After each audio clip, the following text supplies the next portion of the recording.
Muy buenas, soy Alejandro Martínez, bienvenidos a mi canal y hoy vamos con el segundo vídeo de nuestra serie de alteraciones musculoesqueléticas. Hoy vamos a hablar un poquito más en profundidad sobre las articulaciones, así que dentro vídeo. El otro día estuve probando, concretamente ayer, el Handy Gym, que es una polea isoinercial que es espectacular. Encima puedes hacer una barbaridad de movimientos. Os dejaré un par de imágenes por aquí porque realmente no estoy seguro de poder publicar aquí en YouTube los vídeos que grabé por el tema de prácticas externas, pero la verdad es que fue increíble. Estuve probando un remo, un press vertical, un press pull-off y la verdad es que el trabajo que haces es increíble. En el vídeo anterior dijimos que las articulaciones eran estructuras desde donde las cuales se articulaba un movimiento. Las articulaciones pueden componerse por la unión de huesos, también puede haber cartílago, el líquido sinovial, ligamentos, estructuras auxiliares como los meniscos, etc. Nosotros, para aclararnos un poquito, vamos a clasificar las articulaciones. Tampoco vamos a profundizar mucho porque realmente no es tan interesante conocer la clasificación al dedillo de las articulaciones. Entonces, las articulaciones pueden clasificarse según el tipo de unión, o sea, qué elementos unen esas articulaciones. Por ejemplo, pueden ser fibrosas, cartilaginosas o sinoviales. Yo realmente no tengo ni idea de esta clasificación porque nunca la he estudiado y en la carrera tampoco se da. En la carrera usamos la clasificación según la funcionalidad, es decir, sinartrosis, anfiartrosis y diartrosis. Las sinartrosis son articulaciones que no tienen ningún tipo de movimiento. Las anfiartrosis tienen movimiento, pero es un movimiento muy restringido. Y finalmente, las diartrosis son el grupo más complejo de articulaciones y son articulaciones que tienen muchísimo movimiento. Bien, pues aquí tenemos una clasificación más detallada de las articulaciones según su función.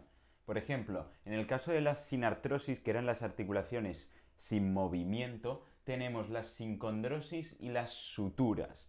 Las suturas son las articulaciones que están uniendo los huesos de nuestro cerebro.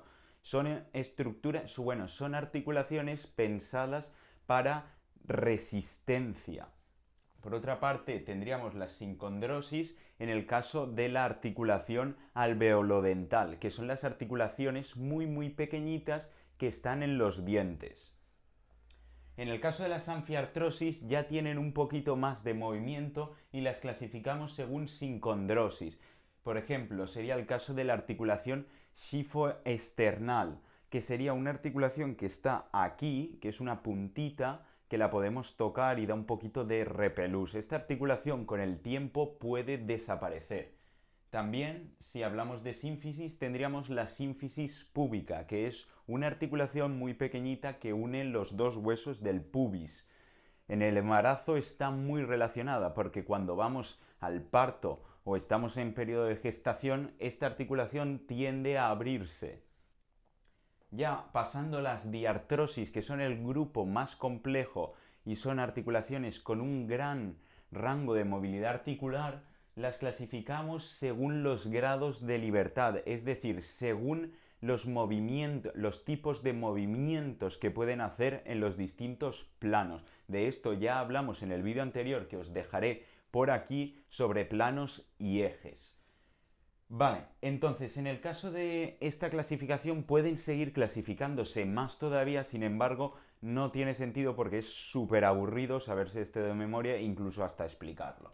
Las articulaciones que tienen un grado de libertad significan que son aquellas que nos permiten hacer una flexión y una extensión. Recordar que la flexión y la extensión se hacía en el plano sagital.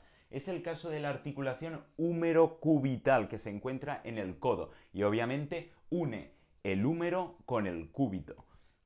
En el caso de 2 grados de libertad ya estaríamos hablando de flexión y extensión y de abducción y aducción. Sería el caso de la articulación metacarpofalángica, es decir, la articulación que une los metacarpos con las falanges. Esta nos permite hacer una flexión y extensión en el plano sagital y una abducción y aducción en el plano frontal. Y finalmente tendríamos las articulaciones con 3 grados de libertad: flexión, extensión, abducción, aducción y rotación interna y rotación externa, que se haría en el plano transversal. Es el caso de la articulación glenohumeral.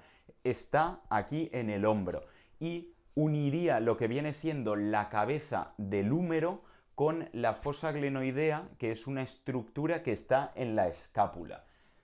El cuerpo humano está formado por más de 50 tipos de articulaciones distintas. Lo que quiero llegar a expresar con esto es que nosotros tendemos a simplificar la anatomía humana, y eso a la hora de entender el cuerpo y a la hora de entender las alteraciones musculoesqueléticas, pues se nos puede quedar cosillas que no terminamos de entender. Por ejemplo, en el caso del hombro, yo prefiero llamarlo complejo articular. ¿Por qué? Porque es que realmente el hombro está conformado por 5 articulaciones distintas. Una de ellas, la escapulotorácica, es una articulación falsa, pero ya hablaremos de esto porque es realmente interesante. Entonces, nosotros tendemos a decir el hombro, la articulación del hombro, yo prefiero decirlo complejo articular, ¿vale? Por otra parte, también simplificamos los movimientos. Son movimientos complejos. El cuerpo humano no actúa, por ejemplo, poniendo un ejemplo de la cadera, no podemos hablar solo de extensión de cadera, por ejemplo, en el deporte o en la vida diaria, porque es tremendamente complejo hacer un movimiento aislado a la perfección sin que intervengan otros. Es el caso de la extensión de cadera. Cuando yo estoy haciendo un poquito de movilidad articular y les digo a mis clientes que hagan una extensión de cadera, lo más probable es que hagan la extensión de cadera, pero que también hagan la rotación externa, aunque no sea su voluntad. Entonces, este movimiento complejo es muy importante a la hora de entender y de valorar, hacer una valoración funcional. Las alteraciones musculoesqueléticas generalmente son un conjunto de factores. Por ejemplo, algunos de los más comunes podrían ser la tensión en ciertos músculos, rigidez, es decir, o acortamiento de los mismos. También podríamos hablar de ligamentos rígidos o incluso estructuras óseas que nos limitan el movimiento.